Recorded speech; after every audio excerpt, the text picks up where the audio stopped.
Somo la Injili takatifu ilivyoandikwa na Mathayo. Siku ile Yesu aliwaambia wafuasi wake, mkiwa katika kusali msipayuke kama watu wa mataifa, maana wao hudhani ya kuwa watasikiwa kwa sababu ya maneno yao kuwa mengi. Basi msifanane na hao, maana Baba yenu anajua mnayohitaji kabla ninyi hamjamwomba. Basi ninyi salini hivi: Baba yetu uliye mbinguni, jina lako litukuzwe, ufalme wako uje, mapenzi yako yatimizwe hapa duniani kama huko mbinguni. Utupe leo riziki yetu, utusamehe deni zetu kama sisi nasi tuwasamehevyo wadeni wetu, na usitutie majaribuni, lakini utuokoe na yule mwovu. Kwa maana mkiwasamehe watu makosa yao, na Baba yenu wa mbinguni atawasamehe ninyi.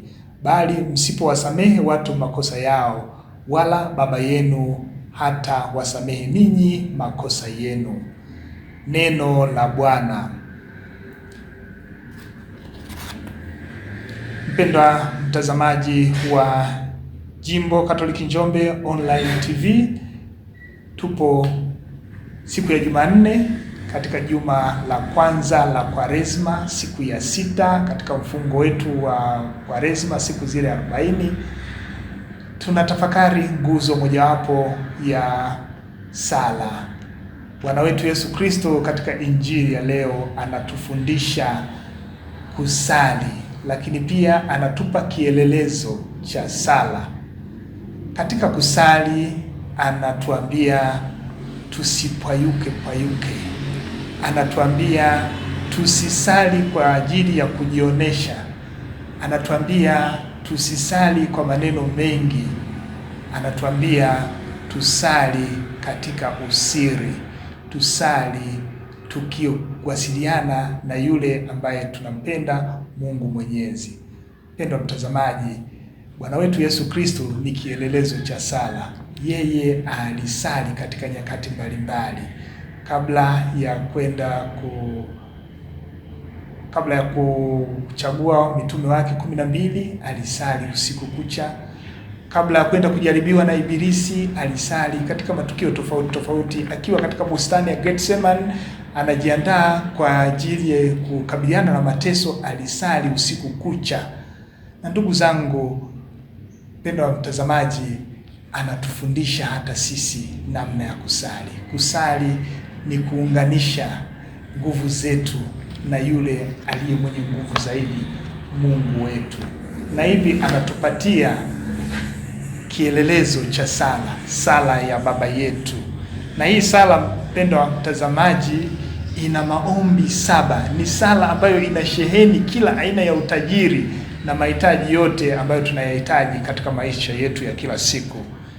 Anaanza ombi la kwanza: jina lako litukuzwe, ufalme wako ufike, utakalo lifanyike duniani kama mbinguni. Utupe leo riziki yetu, utusamehe makosa yetu, usitutie katika kishawishi, utuopoe maovuni. Anatufundisha kwamba sala ya Baba yetu ina hayo yote. Jina lako litukuzwe, manake jina la Mungu litukuzwe daima kuliko vitu vyote. Jina la Mungu lipewe nafasi ya kwanza, au Mungu apewe nafasi ya kwanza katika maisha yetu ya kila siku. Ufalme wako ufike.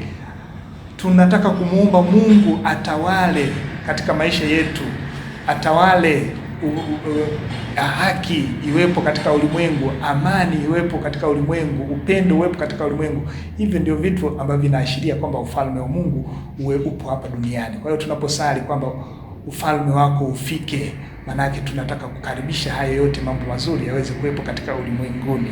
Tunaambiwa utakalo lifanyike. Tunamuomba Mwenyezi Mungu mapenzi yake yatimizwe, sio kama tunavyotaka sisi, bali kama anavyotaka yeye. Tusali, lakini mambo mengine yote tumwachie Mwenyezi Mungu na mapenzi yake yaweze kutimilizwa. Utupe leo mkate wetu wa kila siku. Tunaomba Mwenyezi Mungu atujalie mahitaji yetu ya kila siku, mahitaji ya leo, yatakayotudumisha leo, yatakayotusaidia leo. yatakayotufanya tuweze kuishi na tuweze kupata mahitaji mbalimbali ambayo yanatusaidia katika maisha yetu ya kila siku. Tupe leo mkate wetu wa kila siku, utupe mahitaji yetu ya kila siku. Tunamwomba Mwenyezi Mungu atupatie mahitaji yetu ya kila siku, mahitaji ya kimwili, mahitaji ya kiroho.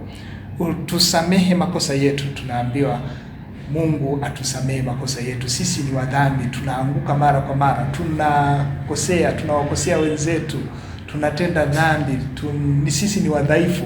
Tunamwomba Mwenyezi Mungu atusamehe makosa yetu. Lakini mpendwa mtazamaji wa Njombe Online TV, tunaambiwa kwamba ili tuweze kusamehewa dhambi zetu sisi, lazima na sisi kigezo kimojawapo tuwasamehe wale wanaotukosea. Ndio kigezo au kitu cha pekee au sharti la sisi kusamehewa dhambi zetu. Kwa hiyo tunaalikwa tuwasamehe wenzetu ili sisi tuweze kusamehewa. Lakini kuna ombi jingine, usitutie katika kishawishi. Mungu hatutii katika kishawishi. Tunamuomba Mungu atuepushe na majanga, atuepushe na vishawishi, atukinge na mazingira ya kupata vishawishi. Lakini pia tunamuomba katika ombi la mwisho atuopoe kutoka maovu mbalimbali. Hayo ndiyo mambo mazito ambayo yanapatikana katika sala ya Baba Yetu. Basi mpendwa mtazamaji, tutumie sala ya Baba Yetu, tusali kwa tafakari neno kwa neno, tumuombe Mungu naye atatusaidia katika maisha yetu. Tudumu katika kusali katika kipindi hiki cha Kwaresma kama nguzo mojawapo ya kusali, na tuzingatie yale yote ambayo Kristo anatuamuru kusali tukiwa sereni. Tumsifu Yesu Kristo.